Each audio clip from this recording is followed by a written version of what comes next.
വയനാട് കള്ളാടി തുരങ്കപാത എന്നത് ഇനിയും നടപ്പാക്കേണ്ട പദ്ധതി തന്നെയാണ്. ചില കൃത്യവിലോപങ്ങൾ ഉണ്ടാക്കിയ അപകടത്തെ മുൻനിർത്തിക്കൊണ്ട് കഴിഞ്ഞ സർക്കാരിന്റെ കാലത്തെ പഴിചാരി ചിലർ ഇപ്പോൾ അവരുടെ വീഴ്ചയിൽ നിന്ന് രക്ഷപ്പെടാൻ പരിശ്രമിക്കുന്നുണ്ട്. എങ്ങനെയാണ് ആ തുരങ്കപാത യാഥാർത്ഥ്യമായത്?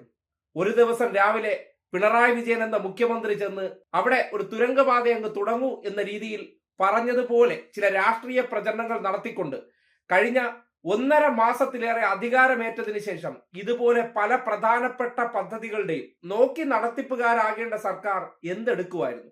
എല്ലാവർക്കും അറിയാലോ. മിന്നൽ വേഗതയിലാണല്ലോ ബെക്കാഡി കമ്പനിക്ക് വേണ്ടി ഫയൽ നീക്കം നടത്തി അവർക്ക് നികുതി കുറച്ചു കൊടുത്തത്. അതേപോലെ എത്ര വേഗതയിലാണ് അദാനിക്ക് തുറമുഖ പോർട്ട് വിൽക്കാനുള്ള അവസരം ഉണ്ടാക്കി കൊടുത്തത്. അതേ വേഗതയുടെ 4-1 മഴ വരാൻ പോവുകയാണ്. ഒരു വലിയ തുരങ്കപാത നിർമ്മാണം നടക്കുകയാണ്. അതിന്റെ മണ്ണ് കൂട്ടിയിട്ടിരിക്കുകയാണ്. ഉടനടി മാറ്റാൻ വേണ്ടി മെയ് മാസം മുതൽ ഇവർക്ക് അവസരമുണ്ടായിരുന്നു. ആരും നോക്കാൻ. നിങ്ങൾക്ക് തന്നെ അറിയാവുന്നതാണ് വയനാട് ടൗൺഷിപ്പ്. ആ ടൗൺഷിപ്പുമായി ബന്ധപ്പെട്ട 2ാം ഘട്ട നിർമ്മാണ പ്രവർത്തനങ്ങൾ മുഴുവൻ താറുമാറാകുന്ന അവസ്ഥ, സ്തംഭിച്ചു പോയ അവസ്ഥ എല്ലാവരും അറിഞ്ഞതല്ലേ. അവിടെയും സംഭവിച്ചു. കഴിഞ്ഞ ദുരന്തത്തിൽപ്പെട്ടവർക്ക് വീട് വെച്ച് നൽകുന്ന പദ്ധതി പോലും നിലച്ചു പോകുന്ന ഒരു അവസ്ഥയുണ്ടായത്. ആ സാഹചര്യം നിലനിന്നത് എന്തുകൊണ്ടാണ്? എല്ലാ കാര്യങ്ങളും കൃത്യമായി നടത്തുന്നതുകൊണ്ടല്ലോ. ഒരു സർക്കാർ അധികാരമേറ്റു, ഏറ്റവും പ്രയോറിറ്റി ആയിട്ട് ചെയ്യേണ്ട കാര്യങ്ങൾ എന്താണ്, അതിന് മുൻതൂക്കം കൊടുക്കാതെ ബാക്കി ഇന്നലകളിൽ സഹായിച്ച കച്ചവടക്കാർക്ക് വേണ്ട കാര്യങ്ങൾ ചെയ്തു കൊടുക്കാനുള്ള വ്യഗ്രതയ്ക്കിടയിൽ ഇതുപോലുള്ള ചില കാര്യങ്ങൾ ശ്രദ്ധയിൽപ്പെടാതെ പോയി. ഇതിനോടൊപ്പം തന്നെ റെഡ് അലർട്ട് പ്രഖ്യാപിക്കേണ്ടിടത്ത് കഴിഞ്ഞ 24 മണിക്കൂറിനിടെ 225 മില്ലി ലിറ്റർ മഴ പെയ്തിറങ്ങി എന്ന് പറയപ്പെടുന്നുണ്ട്. ആ നിലയ്ക്കാണെങ്കിൽ അവിടെ യെല്ലോ അലർട്ട് മാത്രമാണ് കൊടുത്തത്. കനത്ത മഴ പെയ്യുന്നുണ്ടെങ്കിൽ എന്തുകൊണ്ട് നിർമ്മാണ പ്രവർത്തനങ്ങൾ നിർത്തിവെച്ച് ആ പ്രദേശത്ത് താമസിക്കുന്നവരെല്ലാം മാറി താമസിക്കണമെന്ന നിർദ്ദേശം കൊടുക്കാൻ വൈകി തുടങ്ങി പല ചോദ്യങ്ങൾ ഉയരുന്നുണ്ട്. ആ സന്ദർഭത്തിലാണ് മന്ത്രിമാരെല്ലാം കൂടി ഞങ്ങൾ നിർദ്ദേശം കൊടുത്തു, PWD അല്ല കുറ്റം, കൊങ്കണാണ് കുറ്റം എന്ന നിലയ്ക്ക് മന്ത്രിമാർ അങ്ങോട്ടും ഇങ്ങോട്ടും അവരവരുടെ ഉത്തരവാദിത്തങ്ങൾ കൃത്യസമയത്ത് ചെയ്യാതെ പഴിചാരി രക്ഷപ്പെടാൻ പരിശ്രമിക്കുകയാണ്. കഴിഞ്ഞ സർക്കാരിന്റെ കാലഘട്ടത്തിലും ഇതുപോലുള്ള ദുരന്തങ്ങൾ ഉണ്ടായി.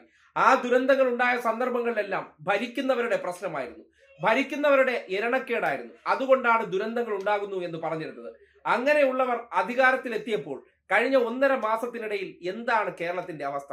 ആരോഗ്യ മേഖല ആയിക്കോട്ടെ, തൊഴിൽ മേഖല ആയിക്കോട്ടെ, എന്തിനേറെ പറയുന്നു, ജനങ്ങളുടെ ജീവിതത്തിന്റെ എല്ലാ സാഹചര്യവും 1.5 മാസം കൊണ്ട് താറുമാറാകുമ്പോൾ തുടക്കത്തിൽ തന്നെ അപകടത്തിൽപ്പെട്ടവരെ രക്ഷിക്കാനുള്ള ശ്രദ്ധയ്ക്കപ്പുറം അതിൽ രാഷ്ട്രീയം കലർത്തിക്കൊണ്ട് സ്വന്തം തടി രക്ഷിക്കാനാണ് പലരും ശ്രമിക്കുന്നത്.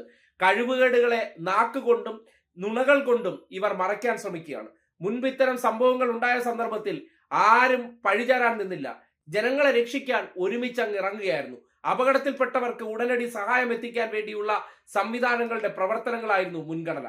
ഇപ്പോഴോ പ്രവർത്തനങ്ങളൊക്കെ ആരംഭിച്ചിട്ടുണ്ട്. പക്ഷെ ഒരു പദ്ധതിയുമായി ബന്ധപ്പെട്ട് എന്തൊക്കെ കാര്യങ്ങൾ ചെയ്യണം, ഡയലോഗ് അടിക്കുന്നത് പോലെ അല്ല പ്രവൃത്തി എന്നുള്ള കാര്യമാണ്. ഞങ്ങൾ മണ്ണ് നീക്കാൻ നിർദ്ദേശം കൊടുത്തിരുന്നു, കൊങ്കൺ കേട്ടില്ലത്രേ. ഒരു സർക്കാർ സംവിധാനം, അതിന്റെ ഭാഗമായ മന്ത്രി എന്നാൽ ഇളിച്ചോണ്ട് നടക്കുന്നതല്ല, അല്ലെങ്കിൽ പൂക്കി ചിരികളല്ല വേണ്ടത്. ഒരു കാര്യം പറഞ്ഞാൽ നടക്കണം. അതിന് ഗൗരവതരമായിട്ടുള്ള ശബ്ദം വേണം, ലീഡർഷിപ്പ് ക്വാളിറ്റി വേണം. നടന്നില്ലെങ്കിൽ വിവരം അറിയുമെന്നുള്ള അവസ്ഥ വരണം. അത് 1.5 മാസത്തിനിടയിൽ മാറിയപ്പോൾ തുറമുഖം ഈസി ആയിട്ട് വിൽക്കുന്നു, മണ്ണ് നീക്കാൻ പറഞ്ഞിട്ട് നീക്കുന്നില്ല എന്നൊക്കെ പറയുമ്പോൾ എന്താണ് അത് തെളിയിക്കുന്നത്? അത് നിങ്ങൾക്ക് തന്നെ തുടക്കത്തിൽ ചിന്തിച്ചാൽ ഉത്തരം കിട്ടും.